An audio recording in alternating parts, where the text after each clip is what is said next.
Estamos aqui hoje com o nosso principal parceiro comercial no segmento de supermercados, Felipe Ábido, da Superjur.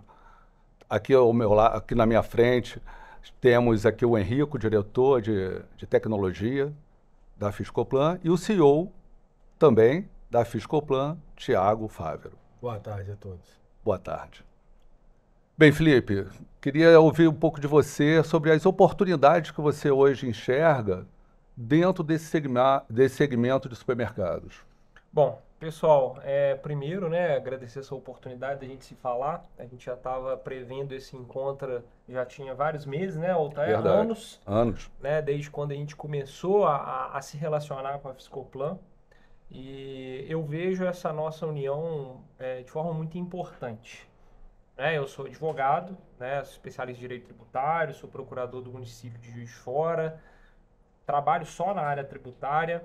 E o advogado, ele sempre precisou ter um braço técnico, Não que ele não entenda, ele entende muito da tributação, mas a parte de operacionalização, de ter uma equipe que faça a diferença dentro da burocracia estatal, com tecnologia, rapidez e segurança, foi fundamental para o nosso negócio.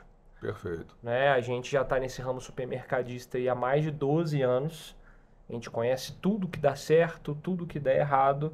E a gente conseguiu, na Fiscoplan, uma oportunidade de trabalhar junto, debater as ideias em alto nível jurídico e conseguir operacionalizar isso de forma transparente para o cliente, que eu acho que é fundamental, o que torna um diferencial competitivo enorme aí para a concorrência. Muito bom, muito bom. Felipe, vou pegar um gancho aí no que você falou. Você já teve outros parceiros que faz exatamente o que a Fiscoplan faz ou algo bem parecido. Eu não vou falar que é igual porque se hoje você é parceiro da Fiscoplan, porque você viu os diferenciais que a gente entrega, certo? O que você acha, Felipe, com relação ao trabalho executado aí por outras empresas e, consequentemente, somos cobrados por fazer trabalhos de formas parecidas a alguns concorrentes e a gente até hoje a gente foi muito fiel ao que a gente acredita ser o correto para o trabalho administrativo. O que você pensa sobre isso? Olha, eu acho que, infelizmente, esse mercado tributário ficou muito prostituído. A gente lida com pontos de créditos que muitas das vezes podem ter divergências interpretativas e a gente sempre conseguiu alinhar com a Fiscoplan o que era de fato seguro e, portanto, a gente trouxe um arcabouço, inclusive, de um seguro de responsabilidade civil por trás disso, que é muito importante para a gente segurar o nosso cliente dessas oportunidades que a gente vê com segurança. E a gente vê pontos de créditos que, embora não tenham tanta segurança assim, a gente consegue levar para o cliente pelo menos a transparência para ele compreender o risco que ele está correndo. Agora, quais são os importantes diferenciais que eu vejo no nosso trabalho, quando a gente faz uma revisão tributária? O primeiro ponto que eu vejo é um detalhe, é um carinho especial com relação à operacionalização daquele produto tributário. Muitas das vezes, hoje, a pessoa pega a procuração digital, tem acesso aos SPEDs, e a partir daí ela faz todo o trabalho. Só que a gente entendeu que muitas das vezes fazer isso a gente não consegue gerar um lastro importante de segurança para o nosso cliente. Por conta disso, é muito importante a etapa da gente extrair as notas fiscais. O supermercado hoje possui volume de 30 mil, 40, 50 mil produtos numa loja. Como que você vai gerar um crédito de PIS e COFINS, por exemplo, sem ter acesso pormenorizado a cada um dos produtos? XML e tudo. E sem falar que assim, o SPED é como a empresa escriturou a entrada, a venda daquelas notas, Então, se ela dentro do sistema dela cometer algum erro, se a gente não analisar a nota, a gente vai cair no mesmo erro que a empresa já cometeu, Então, a nota é essencial por conta disso. Exatamente. E assim, você vê, é um procedimento chato, é um procedimento burocrático, mas leva uma segurança enorme para o trabalho. Se eventualmente a Receita apresentar algum tipo de questionamento e pedir esclarecimentos para o contribuinte, que é o nosso cliente, ele vai ter um dossiê pronto de como a gente chegou naquela oportunidade de crédito ponto a ponto. Seja através de uma NFCE, que é o cupom fiscal, que é a nota de saída onde tem as maiores oportunidades para os supermercados, seja através das notas fiscais de entrada e saída, que geram toda essa oportunidade para a gente fazer o trabalho com tranquilidade. Então não há que se falar, né, isso a gente consegue ver até na Instrução Normativa 2055 da Receita Federal, em trabalhos por estimativa. Isso aí. A gente não consegue estimar um valor com base no que está no SPED. A gente tem que pegar nota a nota, saber a chave de cada nota, o porquê que daquele produto gerou-se aquele crédito, né, para que a gente tenha. É matemático o crédito, né? E até porque o documento que comprova o crédito é a nota. Então, Sim. se eu apontei o crédito e a Receita questionou e pediu um documento que comprova aquele crédito, eu tenho que Você ter a tem que nota ter para tem que ter um apresentar. respaldo ali para apresentar. Né? Exatamente. E assim, Felipe, Agora- só acrescentar o que você está falando, a gente consegue ter esses relatórios e ter essa curiosidade toda devido à tecnologia. Uhum. Então, o Henrico pode até falar melhor. A gente vai bem a fundo detalhista em questões das documentações e utilizamos uma tecnologia para isso. Tem concorrente que trabalha com planilha, né? Gera uma planilha ali da apuração do cliente, fica tratando em Excel para chegar no crédito. E aí a gente, igual você falou, quantas notas tem numa movimentação de um mês de um supermercado? E a gente tem que revisar os últimos 5 anos. Teve um cliente nosso de Goiás agora com 2 milhões e 500 notas, 500 mil notas. Então como é que a gente vai fazer isso via Excel? Se não tiver uma tecnologia Não por tem trás. Fica muito passivo de erro humano, né? Na hora de tratar o Excel, né? Então, Exatamente. por isso que o sistema que a gente faz toda a importação e aí trata todo esse volume de dados de forma assertiva, né? É essencial para fazer uma apuração correta. É isso aí.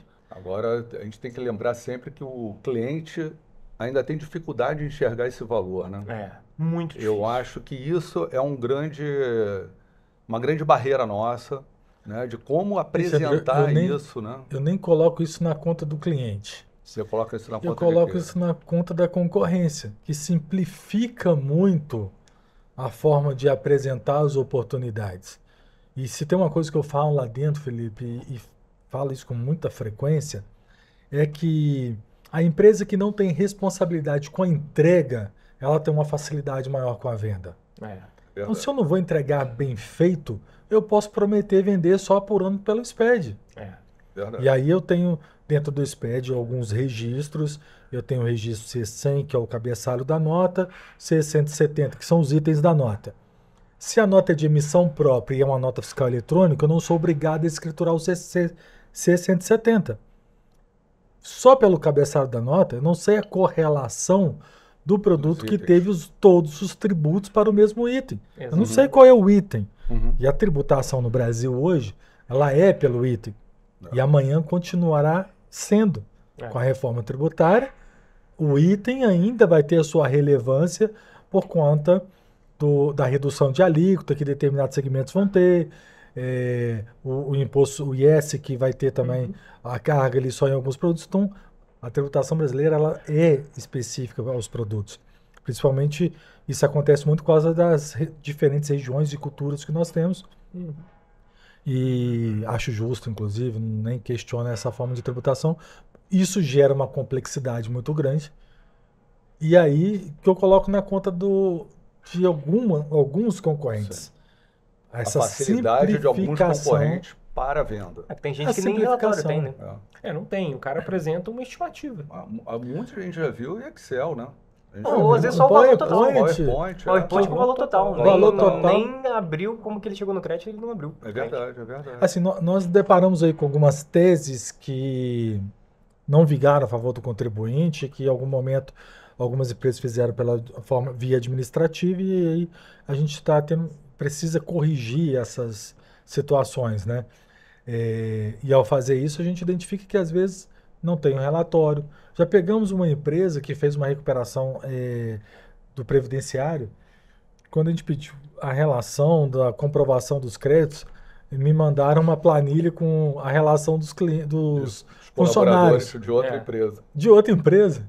Olha que loucura. Os Loucura, CPFs nunca foram colaboradores. Era de outra empresa, outra região. Então, assim, isso é quando eu falo a falta de compromisso com a entrega.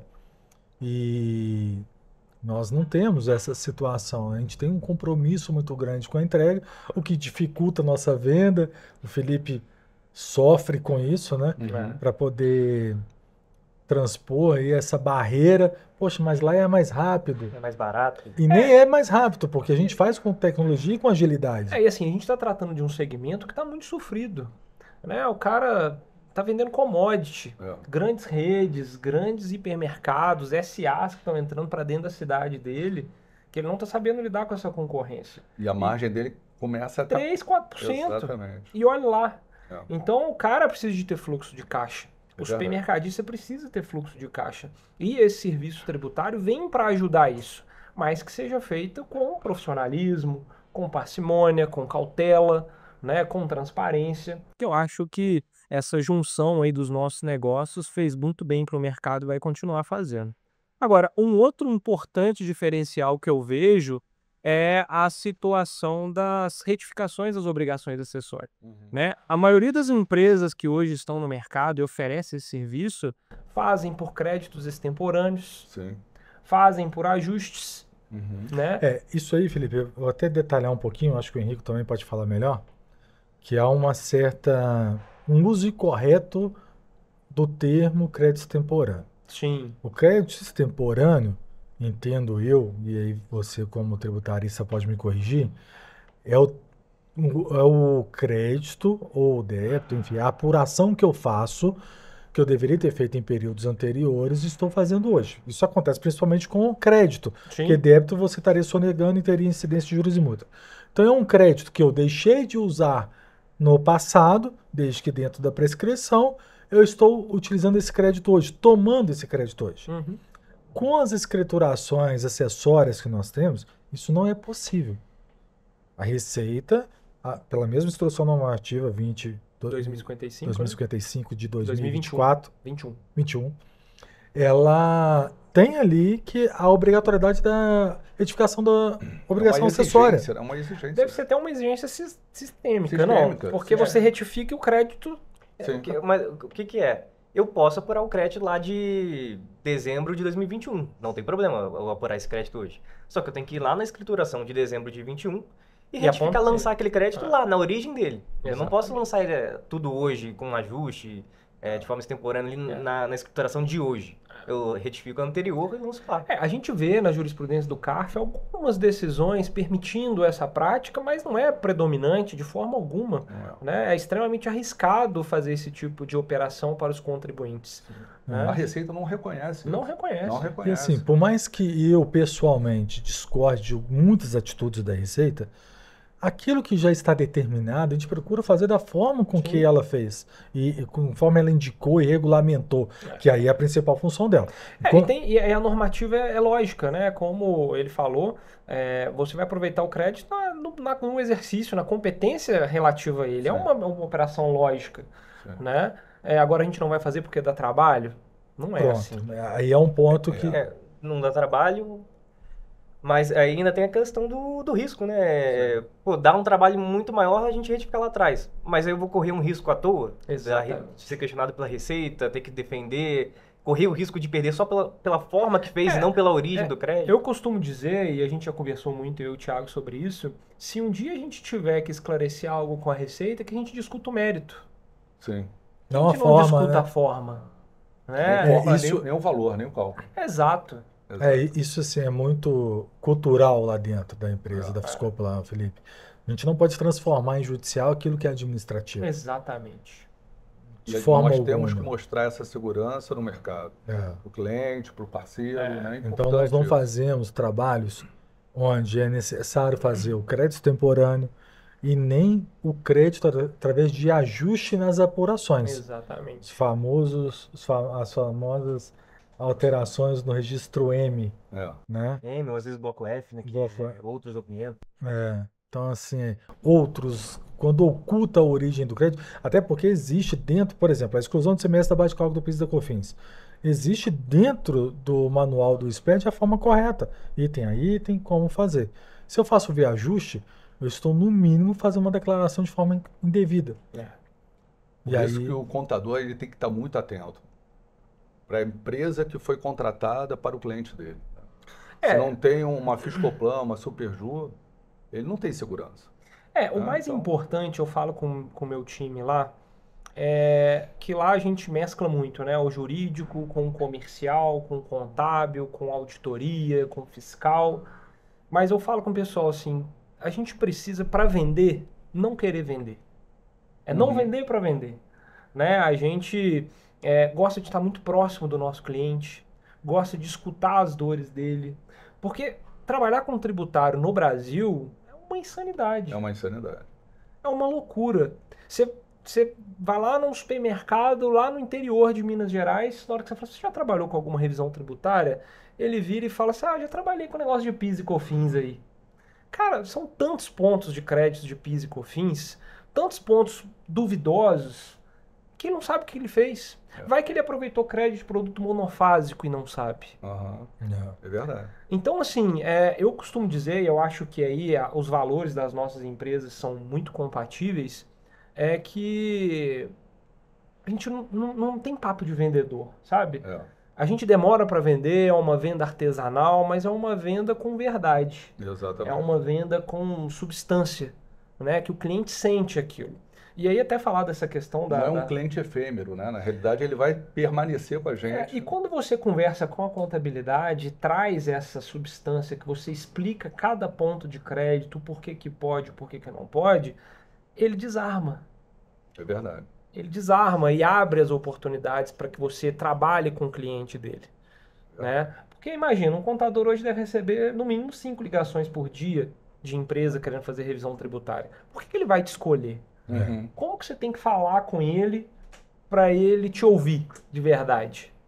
Então eu acho que esses detalhes são importantes. E a gente transformar essa dificuldade em argumentos para a gente levar a melhor experiência para o nosso cliente. Igual o Thiago gosta de falar, o sucesso do cliente. É o sucesso, mas é o sucesso do cliente. mas a gente está aqui para conquistar o Porque sucesso do cliente. Exatamente. O cliente tendo sucesso, nós todos temos sucesso. Então fica todo mundo... Tanto é que a nossa relação com os nossos clientes, elas são duradouras. A maior parte dos clientes que nós fizemos trabalho, a gente consegue fazer uma atualização do trabalho, a gente mantém contato e relacionamento. Até aqueles trabalhos que são mais difíceis, por uma série de fatores, pela situação e momento de cada empresa, né? Sim. Mas a gente até hoje tem conseguido manter um bom relacionamento. Voltamos no mesmo cliente para oferecer novas oportunidades. Sim. Várias. E muitas das vezes o cliente te procura para falar de outras coisas, mas ele viu em você um ponto de segurança para a vida empresarial dele, né? Que eu acho que é muito importante. E ele acaba vindo para nós pedindo uma consulta, né? Uma assessoria, porque o outro apareceu lá oferecendo uma outra oportunidade, ele ainda não tem segurança. Ele quer uma validação nossa. Uma validação nossa, exatamente. Isso acontece com muita frequência. Muito. E descobrimos muitas oportunidades assim. Oportunidades. Então a gente tem que estar preparado para isso. Exatamente. Né? Então, assim, hoje a Superjur, por exemplo, ela tem 2 vertentes de atuação, né, que se complementa muito com o que vocês fazem. A gente tem a parte do jurídico, né, que a gente assessora o jurídico preventivo, é o jurídico do dia a dia, né, e a gente trabalha com essas revisões tributárias. Então, esse relacionamento... Qual que é o segmento desse jurídico seu, Felipe? Ô, Thiago, hoje a gente trabalha muito na parte trabalhista, contratual, consumidor, né, planejamento sucessório, holding patrimonial, né? Estamos fazendo agora uma ligação com a conformidade fiscal também, para trabalhar junto com vocês. Estamos trabalhando ativamente, né, enquanto jurídico dessas oportunidades. Então, assim, eu acho que a gente vai acabar conseguindo, para o setor supermercadista, algo que eles não têm, ou têm de forma muito segregada. Somente as grandes redes possuem serviços de alta qualidade, como a gente está levando e pulverizando aí para o pequeno e médio supermercado. Então, esse pessoal é muito carente de prestador de serviço. É muito carente da parte contábil, é muito carente na parte de auditoria fiscal e é muito carente na parte jurídica. Felipe, sem citar clientes, você lembra aí de alguns trabalhos que nós fizemos em conjunto e que são trabalhos que, de fato, a gente pode falar que foi um sucesso? Subvenção para investimentos. Subvenção para investimentos foi um divisor de águas da nossa parceria, né? A gente começou a trabalhar isso para o setor supermercadista em 2020 ou 2021, né? E é um tema que a contabilidade desconhecia, né? Mas, assim, com toda a transparência, explicando todos os detalhes que envolvem a lei ordinária, né, que tratava da matéria, a lei complementar, o posicionamento do STJ, que veio consolidar o entendimento, e as inúmeras soluções de consulta da Receita Federal puderam mostrar que, de fato, é possível realizar esse trabalho com tranquilidade, né? Desde que a gente siga os estritos comandos legais. E esse é um trabalho ainda que está com contagem regressiva, né? Porque entrou uma nova lei em vigor em 2024, então cada mês que passa, prescreve que ainda não um mês fez, ali que a gente pode fazer essa recuperação, né? A gente só pode fazer até dezembro de 23. Então, assim, subvenção para investimento, assim, né, só para falar um pouco mais, significa, né, todo o benefício fiscal que o governo dá, O Estado, no caso, né, né? o governo estadual dá no ICMS, seja uma redução de base de cálculo, redução de alíquota, crédito presumido, e isso não pode ser tributado no lucro real. Né? É um tema que, de fato, era bem controvertido até 2017, a meu ver, né, que foi pacificado com a Lei Complementar 160. Dali em diante, eu pelo menos não vi nenhum julgado do CARF contrário à oportunidade, né? Havia-se discussão se alguns tipos de benefícios fiscais que não o crédito presumido poderiam gerar esse crédito, mas o STJ veio e deu um show na jurisprudência, uma jurisprudência favorável ao contribuinte, né? E disse que é possível se aproveitar de todos esses benefícios fiscais desde que você siga o artigo 30 da Lei 12.973. Então, a gente viu aí na mídia a Receita Federal tocando o terror, né? Inclusive grandes grupos de supermercados com capital aberto na bolsa foram fiscalizados de forma mais ativa, mas a gente verificou que se a gente seguir aqueles comandos, né, de limitar a reserva de lucros, não distribuir o valor para os sócios e de alguma maneira tornar aquele valor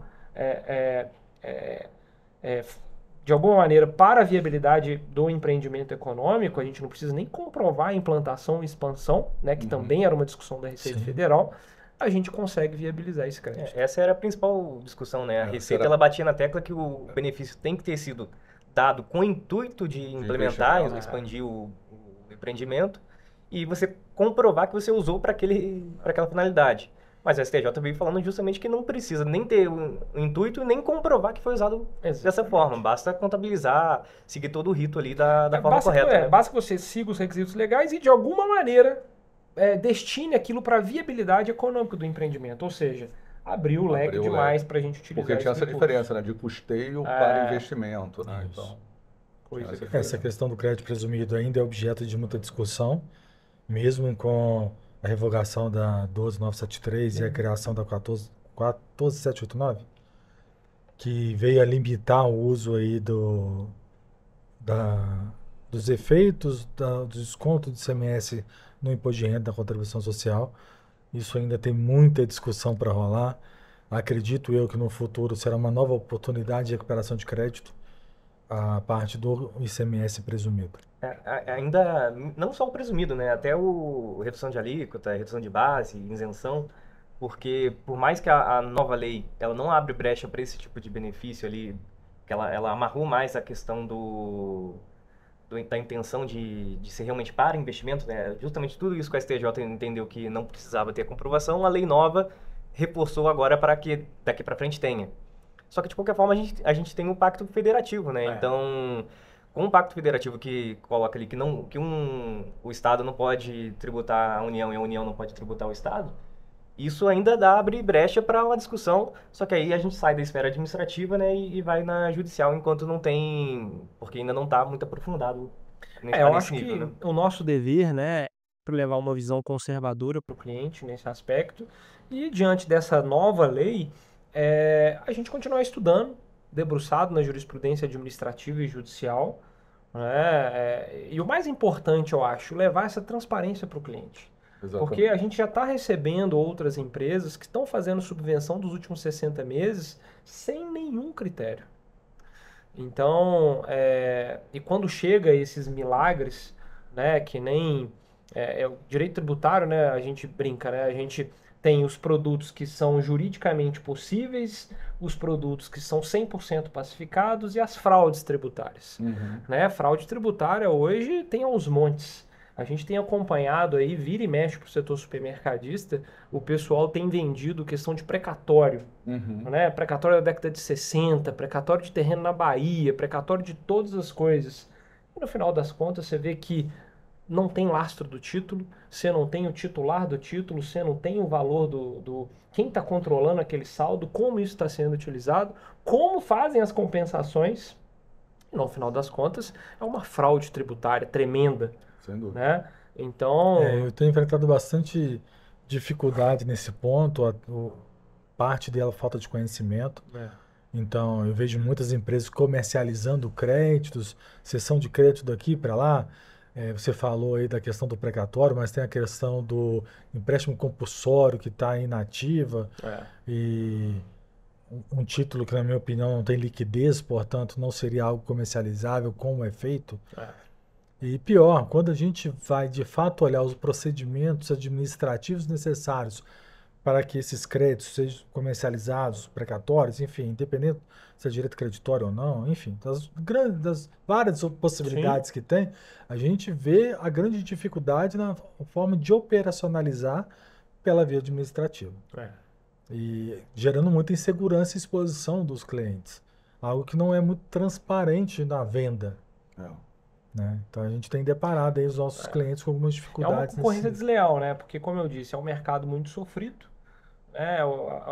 Você vender o valor ganância é muito mais fácil de você vender a ponderação, a racionalidade, o estudo pormenorizado de cada ponto de crédito. Por isso que eu acho que muitos clientes ainda buscam a facilidade, isso que o Thiago falou, né?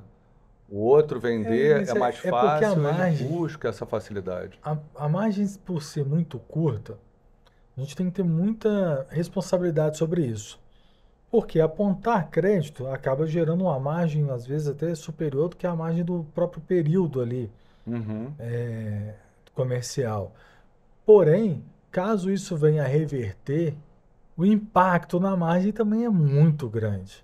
Sem dúvida. Então a gente tem que ter muita preocupação e responsabilidade com relação a isso, porque ao mesmo tempo que a gente pode impulsionar o negócio agora, a gente pode trazer um grande problema se não feito da forma correta. E forma correta é a operação. Às vezes não estou nem discutindo o mérito em si.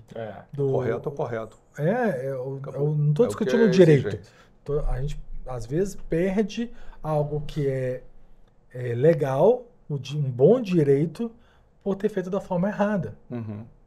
O sistema S, a limitação dos 20 salários mínimos, está aí para nos mostrar o quanto que isso foi feito de forma indevida, na minha opinião. Precipitada. Muito precipitada. O processo judicial estava suspenso no STJ durante meses, então você vai fazer administrativo de algo que o judiciário está na insegurança? Faz o menor sentido. Impossibilidade de fazer administrativo. Ainda tem isso, que não tinha forma de fazer. Então muita gente ia lá e fazia o famoso ajuste, né? Isso, né?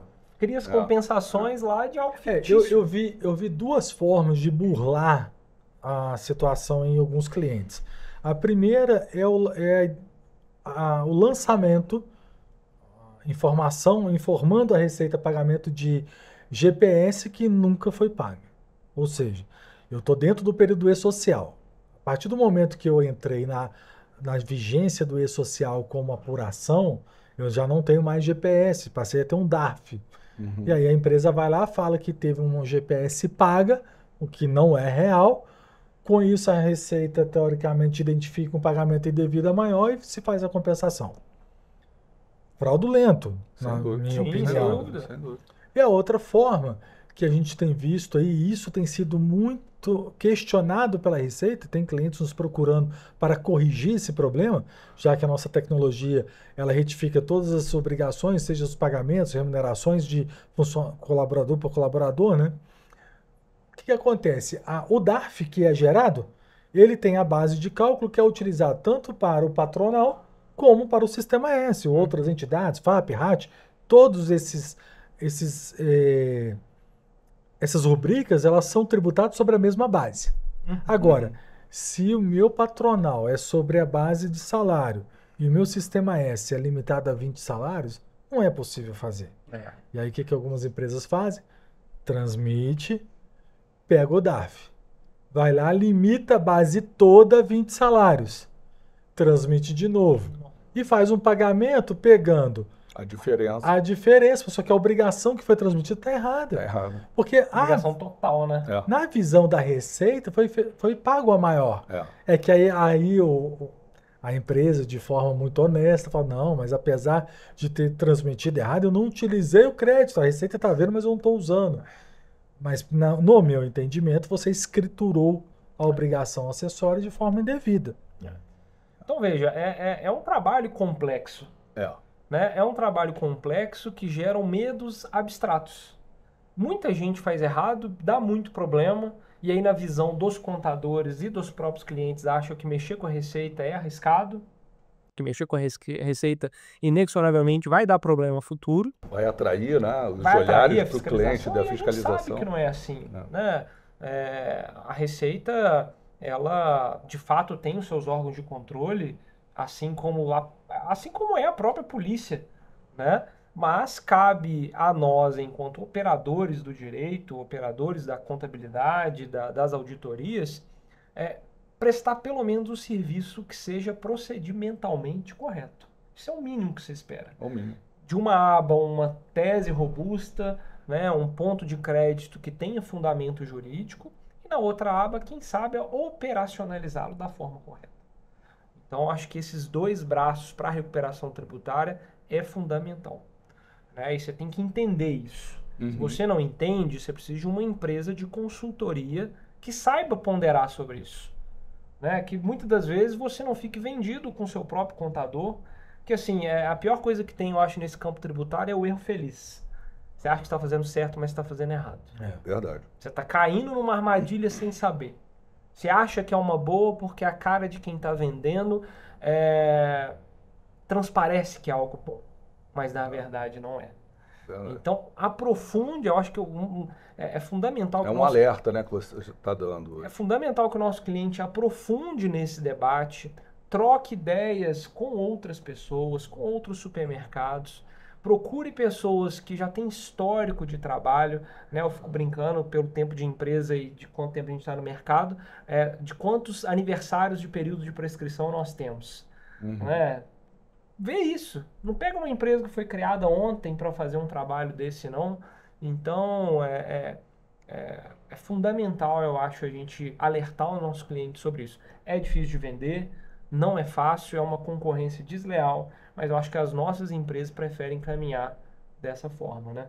Muito bom. E hoje, Felipe, com essa parceria que nós temos, a gente consegue agregar muito valor e competências, né? Sim. Distintas, Sim. mas competências que, de fato, nos diferenciam no mercado.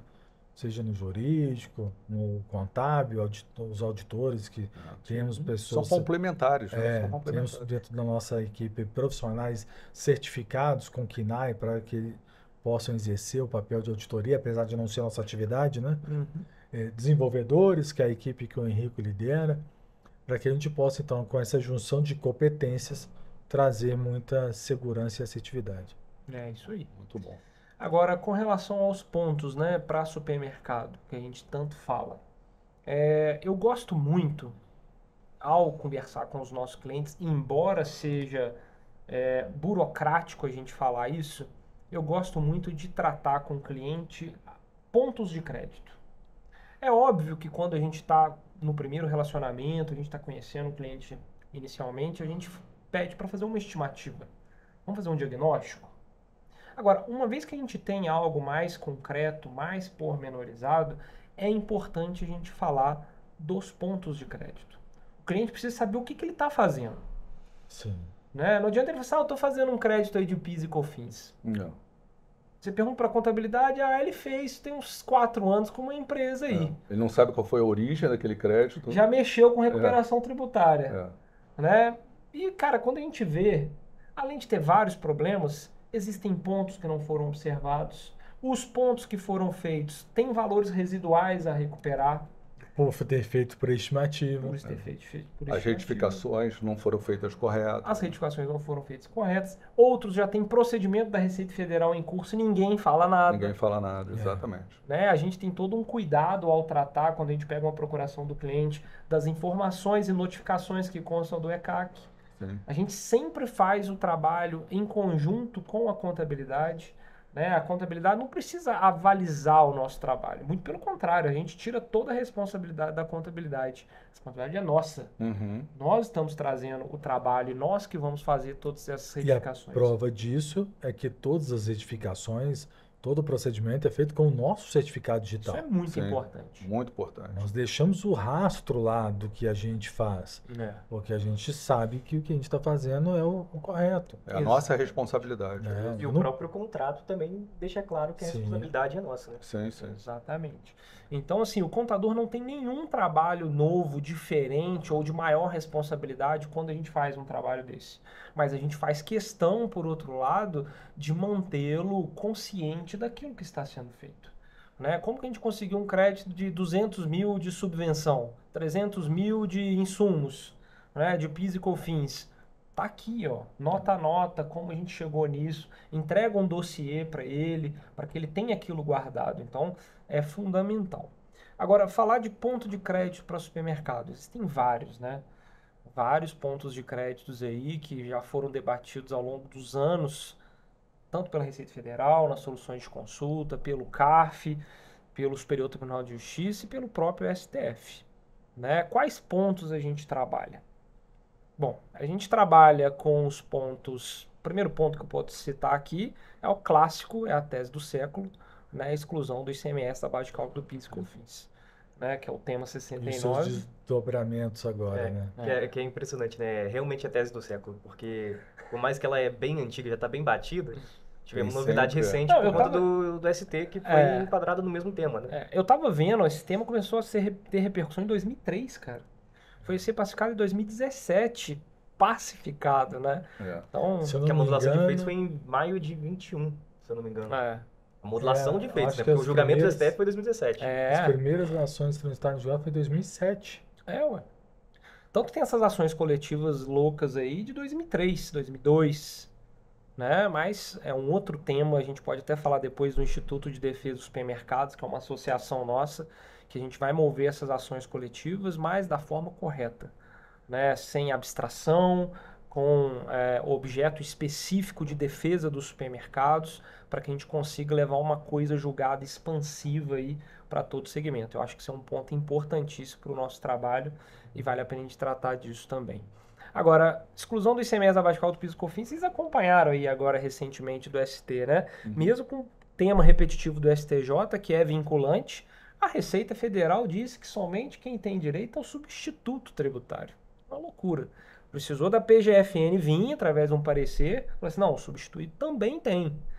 Né? Você vê as dificuldades e como que o próprio governo tem posicionamentos conflitantes. E aí, mais uma vez, o cliente fica o quê? Inseguro. Inseguro. Então, se ele não tem uma assessoria... Desde lá de trás, né? Porque mesmo a modulação de efeitos foi em maio de 2021, né? Quando falava só do ICMS. Né? A Receita ela brigava para ser o ICMS pago, não o ICMS destacado na nota de saída. Depois da modulação de efeitos, ainda teve solução de consulta falando que era ICMS pago, né? Teve o parecer da PGFN que ratificou o entendimento da exclusão sobre a nota e ainda assim a Receita questionou as compensações de alguns clientes. Só depois que essa solução de consulta foi derrubada, né? Mas já teve esse mas assim, vamos voltando naquele nosso assunto de controle de qualidade do nosso trabalho. A gente debater com a Receita em eventual esclarecimento faz parte. Sim, sem dúvida. A gente tem o maior prazer de discutir isso com a Receita Federal. Quando existe a segurança jurídica para isso. Né? Exatamente. Quando a gente quando é sobre os nossos trabalhos. Porque aí a gente tem a segurança jurídica. Quando a gente tem a retificação, que a gente fez as retificações, Todo o procedimento correto, né? quando a gente analisou os XMLs, né, e fez tudo Eu certinho. vou corrigir. Eu também gosto de discutir quando não são os nossos trabalhos. É. Porque uma das coisas que a gente faz muita frequência é defesa de auto de infração. Verdade. A gente procura ali encontrar oportunidades para minimizar os efeitos de um Sim. possível problema. Sim. Então, eu acho que é fundamental. Agora, eu não sei se vocês viram, né? Eu tive uma dúvida desse parecer da PGFN, né? Ele não deixa claro a metodologia de cálculo do ST. Como que vocês pensam sobre isso? A gente pega a nota de entrada ou a nota de saída na hora de fazer esse cálculo? A gente pega a nota de entrada, a compra do produto que ali tem um destaque do ST, e faz esse cruzamento com a venda desse produto para fazer o abatimento na venda. Então é um cruzamento até bem complexo, que eu faço um controle de estoque mesmo da mercadoria para Tem que acompanhar. rastrear, Entrou a né, a mercadoria aqui entrada e com a saída. X e a GST, na hora que vender essa mercadoria eu vou fazer essa exclusão na saída. Muita gente tem dúvida nisso, né? Como se calcula esse ST? Porque a gente é substituído. Sim. Né? Como que a gente A vai gente encontrar tem esse um valor? cuidado de excluir aquele ST que de fato foi o recolhido. Existe até uma tagzinha lá no XML, que é o ST retido anteriormente, que deveria ser preenchido naquelas oportunidades que o CST é o 060, enfim, os STs que já existiu o ST retido em cadeias anteriores, 020, 070, 060. Mas muitas vezes essa tag não vem, ou não está informada, ou não está informada da forma correta. Né? Correto. E isso é aí, complicado. isso dificulta o nosso trabalho, mas aí veio essa necessidade de a gente identificar relacionamento com a entrada, porque na nota de entrada, de fato, a gente tem o ST que foi recolhido, para que a gente possa excluir da base de cálculo o ST que de fato foi recolhido. E a gente tem que compatibilizar isso também em Minas Gerais com a definitividade. Porque quando ele opta pela definitividade, o contribuinte não tem que fazer nem complemento e nem tem direito à restituição. Né? Ou seja, se ele não está no regime da definitividade, eu vou levar em consideração o valor de venda na nota, eu acho que seria razoável esse entendimento. Se ele está, eu tenho que de fato pegar a entrada, porque o valor vai ser diferente, né? Isso é importante porque eu não posso excluir um valor de CMSST que depois ele vai lá e vai pedir restituição desse valor, né? Exatamente. Então isso também é um ponto de atenção que é bem importante para fazer esse cálculo. A gente tem que ter essa... Para vocês verem como que é complexo o cálculo. O ICMS excluído é bem... Só falando do ICMS normal, né? Mais simples. É bem mais simples do que o ICMS-ST. Verdade. Que é claro, né? Tá lá e pronto. O ST a gente tem toda uma cadeia de não cumulatividade, né? Agora, interessante, né? O Felipe, em algum momento, ele comentou da conformidade, né? Que a gente está falando muito da recuperação, né? Das oportunidades. Aí eu queria ouvir um pouquinho do Henrico, né? Essa conformidade fiscal, essa assessoria tributária que hoje nós oferecemos, né? Fiscoplan, Superjur. E isso também é igual o Felipe falou. Quantos produtos tem um supermercado? 30 mil, 50 mil. Sim. Para tá tudo tributando ali na forma correta, com todas as alterações que tem na legislação, para todos os estados, né, que eu posso ter uma rede de supermercado que tem lojas em vários estados. Cara, é muito complexo de acompanhar isso e isso está certinho ali o tempo todo para o volume de produtos de movimentação que tem nesses mercados, né? Então, ter um sistema ali, uma empresa que presta essa consultoria, porque né, a gente não fornece o sistema, né? A gente utiliza esse sistema como ferramenta. Mas nós temos os profissionais que vão operacionalizar e vão conferir toda a tributação da empresa, toda a movimentação dela, para ver se está tudo como deveria estar, né? É um monitoramento ali em tempo real, ali, todo mês fazendo esse monitoramento. Mais um ponto de segurança para o nosso cliente. Eu vejo esse trabalho da conformidade fiscal com muito bons olhos, né?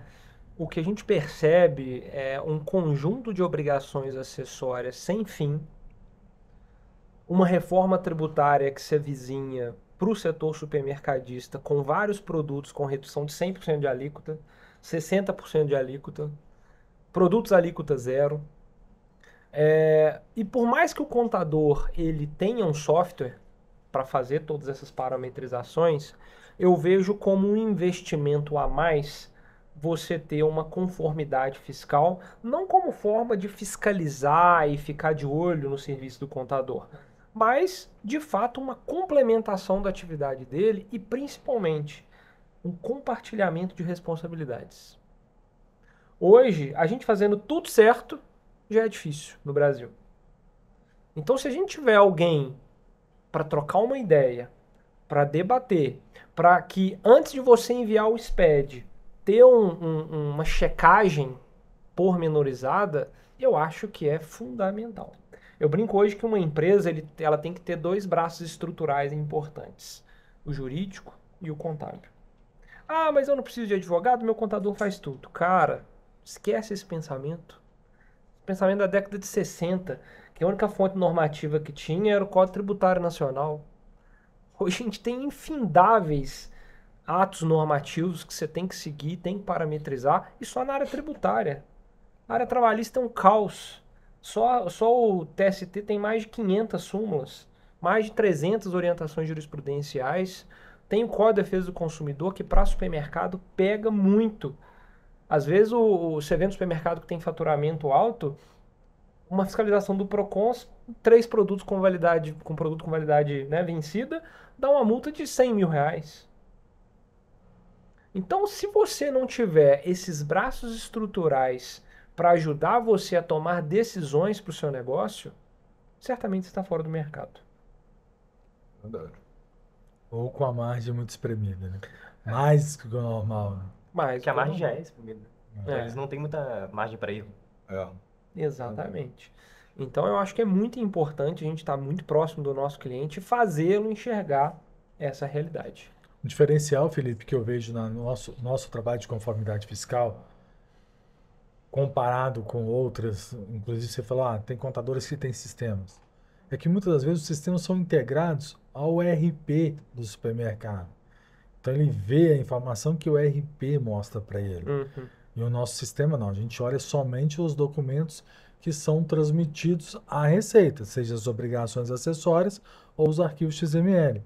Então é o que de fato foi feito e não Sim.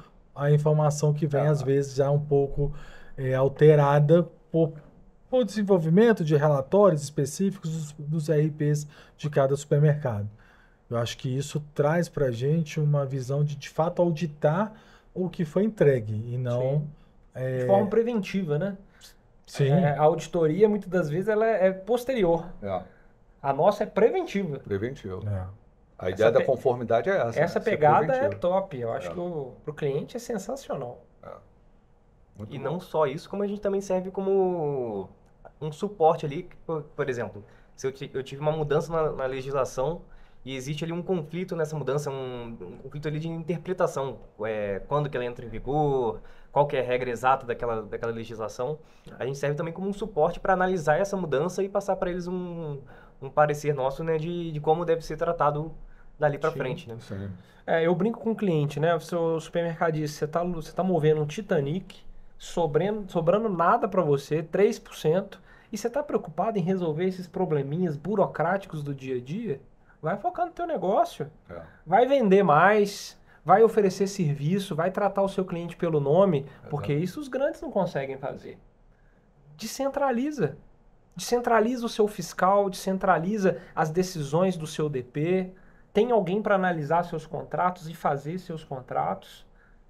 Eu fico vendo que esse pessoal não tem muita noção de tempo, sabe?